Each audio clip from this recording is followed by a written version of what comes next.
ป้าตัวเบิกคลองใหญ่นี่คือสิได้ลายคลองใหญ่นี่โอ้เบิ่งดูทุกคนป้าโอ้ยปลาพอดีปิ้งพอดี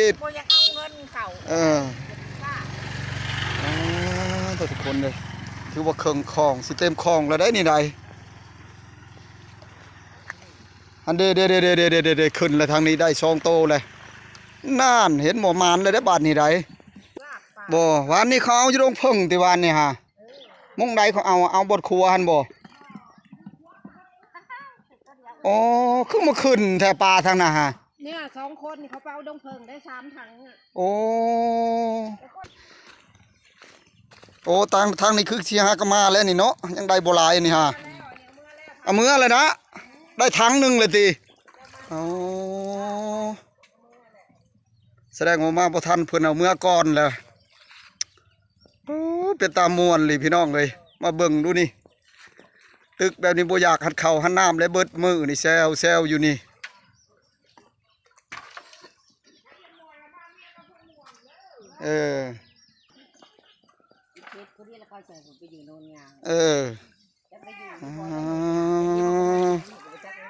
ปลาน้อยก็ม่วนเลยเนาะเทือละถ้วย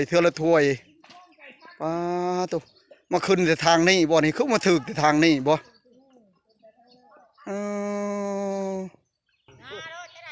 พูนโอ้สะดุ้งใหญ่ทุกคนเอาแล้วบาทนี่รุ่นใหญ่สิได้ซ้ำใดขนาดรุ่นน้อยเทือละถ้วย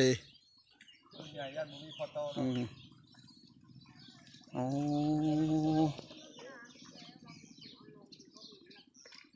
้พูนโอ้ยทุกคนเลยเป็นตาสะออนเลยสบายดีพ่อแม่พี่น้องสุคนและFCทุกคนยินดีต้อนรับเข้าสู่ส่องบ่าวคำพงบรรณาคือเก่าคือเดิมทุกคนมื้อนี้ก็จะพาทุกคนไปเบิ่งบ่อนเอาปลาอยู่ห้วยซุยพี่น้องเป็นห้วยซุยทุกคนเปิดตึกสะดุ้งกำลังตึกสะดุ้งปลากำลังขึ้นทุกคนน้ำกำลังไหลมื้อนี้ฮะพาทุกคนไปเบิ่งนำกันทุกคนว่าได้หรือบ่ได้ทุกคนโอ้ทุกคนเป็นตาสะออนทุกคนทุกคนเลยคืนนี้ก็ฝนตกเบิดคืนพี่น้องเลยตอนนี้น้ำเริ่มสิเต็มฝั่งและทุกคนมาเบิ่งสะดุ้งโอ้ยทุกคนเลยเรียนสายไล่กันอยู่สะดุ้งใหญ่สะดุ้งน้อยเป็นตามม่วนทุกคนส่วงนี้ก็ปลาขึ้นและทุกคนเพราะว่าน้ำปีนี้เป็นครั้งที่2น้ำมาทุกคนไปเบิ่งน้ำกันเลยทุกคนอันนี้เพิ่นเมื่อยแล้วทุกคนปลาสะดุ้งอยู่โคกเนี่ยสายได้ลายปลาได้แล้วนี่ฮะคือว่าขึ้นเลยฮะยังบ่ทันตึกหน้านี่ฮะเอาเมื่อยก่อนเลยโอ้แสดงว่าเอาแต่เศร้าเลยนี่เนาะวานนี่ได้บ่วานนี่ฮะวานนี่หันใดได้แล้วผลว่าพระเจ้าลงท้ายไปแก่ทุกคนเลยอันนี้เป็นครัวไต่ไปบ้านดงเพิงทุกคนบ้านพ้นม่วงน้อยไปเบิ่งตึกปลาทุกคนตัวเป็นตาม่วนเลยทุกคนนั่งอยู่ตึกแบบสบายทุกคนย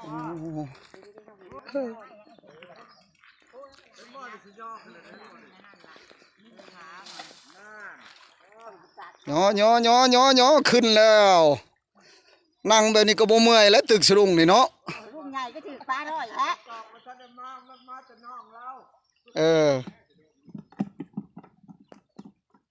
ฮึบน้ำหากมาเนาะขันน้ำยุดเดี๋ยวขึ้นสิขึ้นอยู่ดอกปลานี่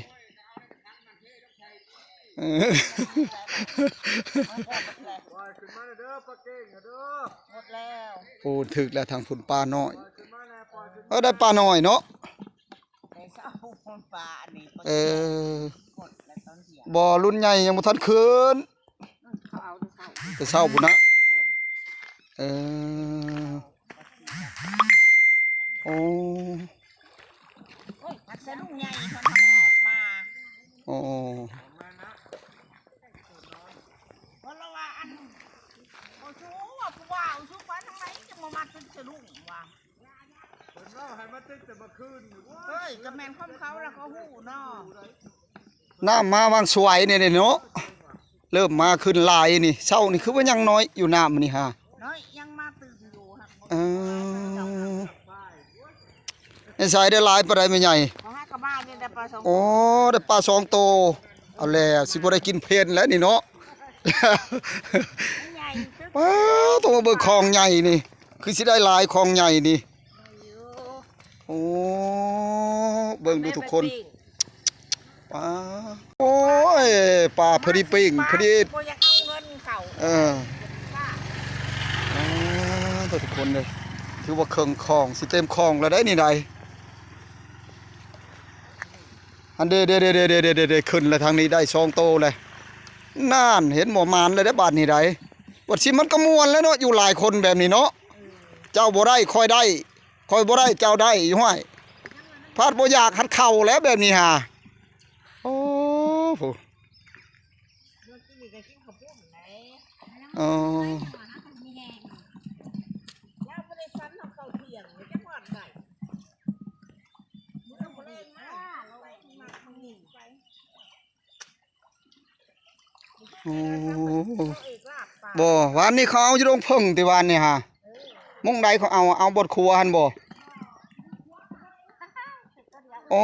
คือมาขึ้นแถวปลาทางน่ะฮะ เนี่ย2 คนเขาไปเอาดงเพิงได้3 ถังอ่ะ โอ้ แล้วก็ละ3 ถัง ปลาน้อยแบบนี้บ่ ไปสัมภาษณ์ใกล้ๆอยู่พุ่นนะ โอ้มีแต่ปลาใหญ่เนาะขึ้นดงผึ้งบ้านเฮาคือบ่ขึ้นปลาใหญ่เนาะบ่น้ำยังที่ขึ้นเบิ่งมันขึ้นหลายๆนี่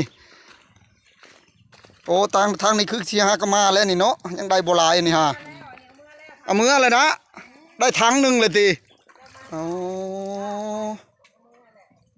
แสดงว่ามาบ่ทันเพิ่นเอามือก่อนแล้ว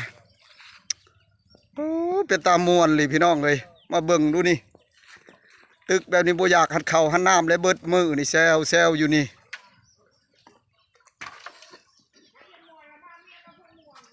เออ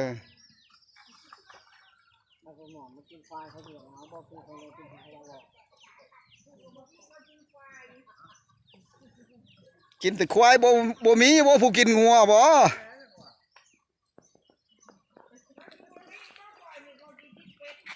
นั่นเห็นบ่ผู้กินเป็ดก็มีแม่นบ่เออปลาน้อยก็ม่วนเลยเนาะเทื่อละถ้วยปลาตัวมาขึ้นแต่ทางนี้บ่นี่คือมาถึกแต่ทางนี้บ่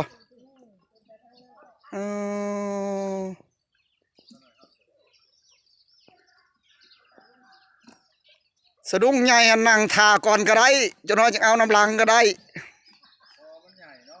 มันใหญ่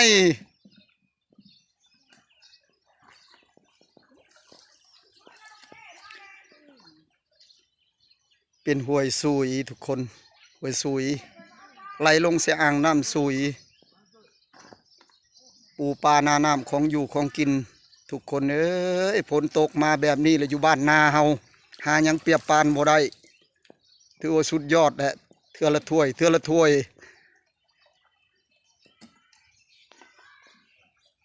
คุณยายนี่จักบ่ได้กินหัดเข่าไปจักมื้อนี้ฮะบ่อยากหัดเข่าแล้วนี่เนาะยันว่ามวนตึกปลานี่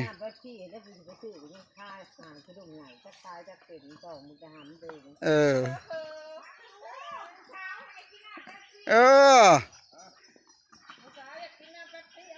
ผู้สาวจะกินน้ำเป๊ปซี่ว่ายัง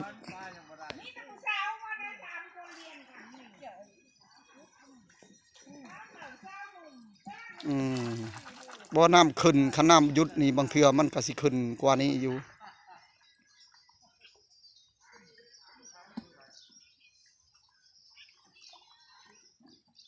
เกิดกับบ่มาขึ้นห่างสะดุ้งใหญ่เนาะพุ่นลง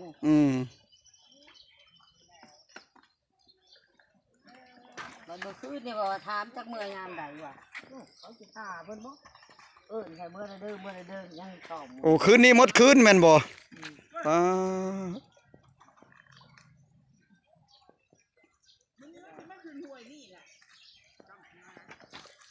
อ้ยมันรอดมาห่วยนี่ก็มันรอด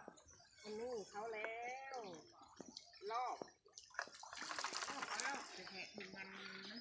สมพอจะบ่ขึ้นทางเหนือบ่ตึกได้ก็บ่ได้ทางเหนือไผจักมันคาอยู่นี่หมด น้องชายเอาดังยายนะเอาอันนั้นมาแลกป่า ฮะ แล้วเอาข้าวปาดเขายังมาแลกป่า อ๋อเรามาแลกอยู่พี่บ่ ยีวง อ๋อ เปล่ายักษ์ได้ยังยีวงอะไร แสดงว่าเราสลาดแล้วดิเนาะบ่ได้เขาตึกปลานี่ไปแลกเอาปลา ยีวงยอดไม่ถูกที่เขาแล้ว อ๋อ ไปชกเอาให้แล้วยามเขามี นั่นแหละว่ายามปลามีมันบ่ได้นะตึกทางบ้านพุ่นเออ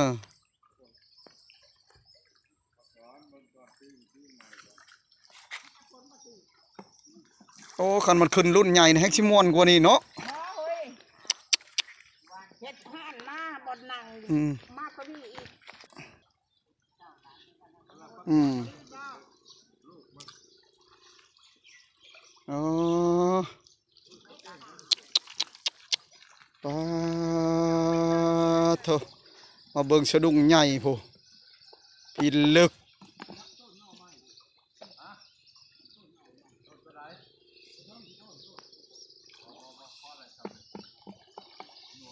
พวกมันขึ้นรุ่นใหญ่ในแฮกซิมวนเนาะเออยันบ่ทันป้าแม่นบ่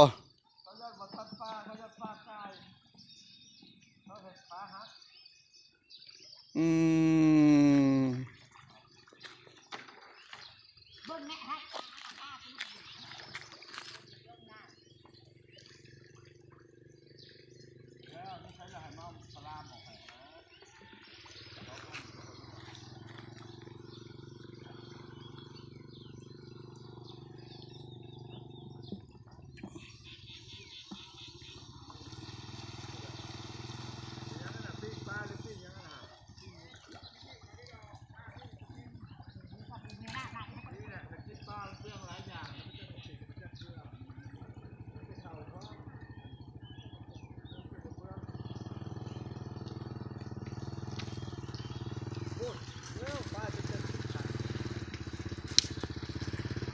อันนี้หัวหน้าเพิ่นนั่นมาตึกปลานี่โอ้พูนโอ้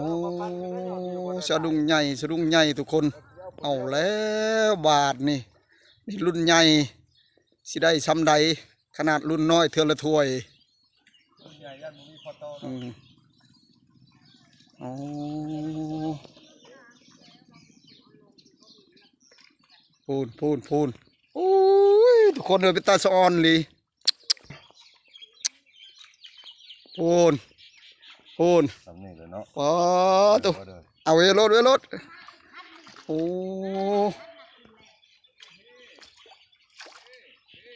พูดจนน่ะเต้น พูนทางนั้นเอาอีกแล้วผู้ขึ้นอีกแล้วอ๋อเอาขึ้นบ้านนี้ขึ้นโอ้มีตังคักเลยเนาะ18ศอกนะนี่1616กับ18ใครอยู่หน้าบ่แหงอยู่นี่ บ่แห้งใช้บทบาทมันลวด มันได้มากดูน้ำบ่แห้งคันน้ำแห้งนี่ เฮาก็บ่เคยมาจ้ะ หากระตึกมื้อนี้บ่อ๋อ มาอยู่เฮาบ่เคยมาเฮ็ดสะดุ้งแล้วนี่พอมาแม่นนะ ปาโถ ก็ยอ ที่ลึก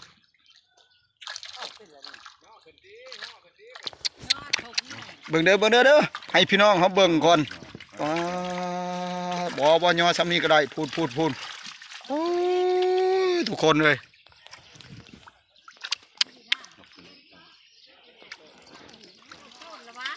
โอ้ป้าตัวเอาเมื่อบ่ได้ซ้ำนี้ที่ลึกเลยทุกคนเลยเอารถไถแล้วมาแก่จังหน่อยนี่ แกทุกคนบ่เหมือนเนาะ ตัวเป็นตะม่วนเลยเอากันสนั่น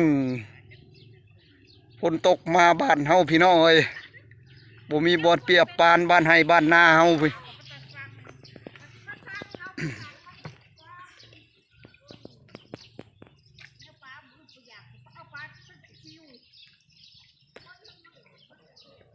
หวานแก้วมาเอา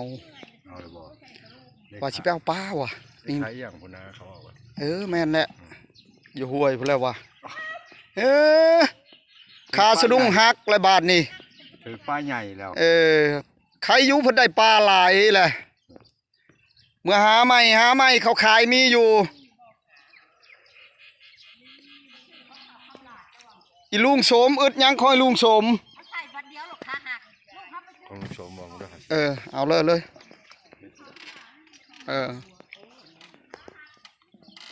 เราเกี่ยมพร้อมช่วงนี้ฮะฝนตกช่วงนี้ฮะ10 บาทนี่เฮ็ดคือกันบ่หลายมันน้ำแห้งทางนั้นบ่ได้ซ้ำทางพี่ดอกโอ้ตะ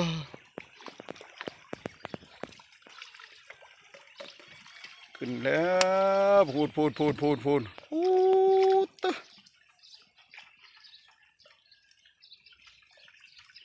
บาดมันบ่ขึ้นมันขึ้นคักๆแห้งกว่านี้นี่อันนี้ปลาบ่ได้ขึ้นคักบ่น้ำมันหากมานี่เด้กับบริลาครับเริ่มมาหาก็เริ่มขึ้นน้ำขึ้นนี่ปลามันบ่จะน้ำมันอยู่โตจนให้ขึ้นปลาฮะโอ้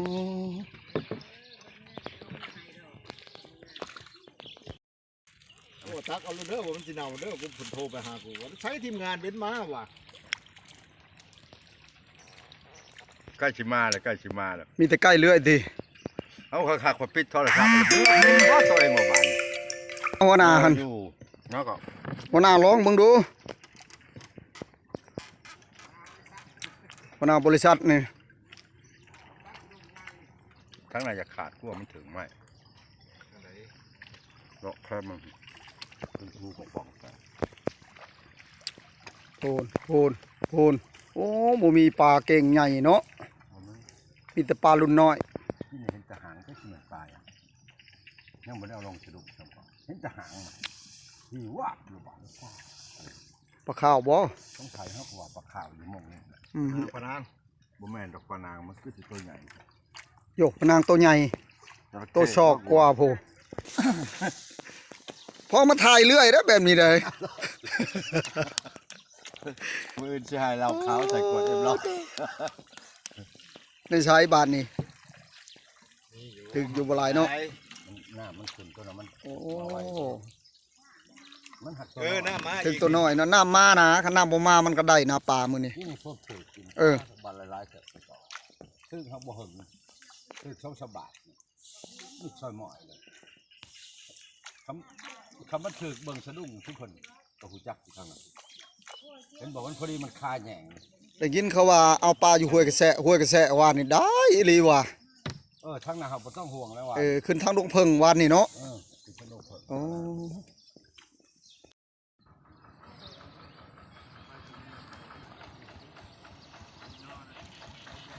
รถไถทุกคนโอ้รถไถมาเอาปูเอาปลาทุกคนเลยโอ้